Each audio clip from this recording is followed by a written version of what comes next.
spéciale. C'est une soirée axée là, sur la formation, notre compréhension de la rivière et la compréhension de la démarche du comité. Donc, la particularité de la rivière Sainte-Anne à Saint-Raymond, donc comme j'ai dit, une des villes les plus inondées là, par les glaces et sans glace au Québec. Bien, premièrement, ce qui caractérise Saint-Raymond, c'est une rupture de pente de la rivière. Donc, on a des rapides et des seuils en amont de l'estacade, donc des zones de production de phrasie, des zones où est-ce que le couvert de glace se mobilise de manière précoce. Par la suite, on a la pente faible en aval de l'estacade à Saint-Raymond, dans le barrage de Chute-Panet. Par la pente qui est faible, donc les glaces n'ont pas assez de puissance pour traverser la ville, s'arrêtent et créent un embâcle.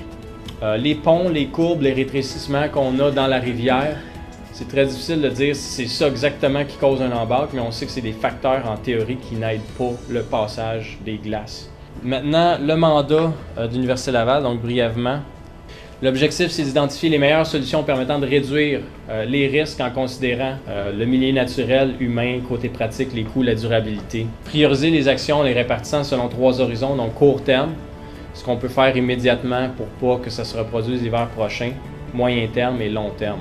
Donc, en gros, en ce moment, on a une quarantaine de solutions que je ne vous mentionnerai pas aujourd'hui, on travaille encore là-dessus, ça fait partie du mandat, mais qui vont être classifiés selon cet ordre-là.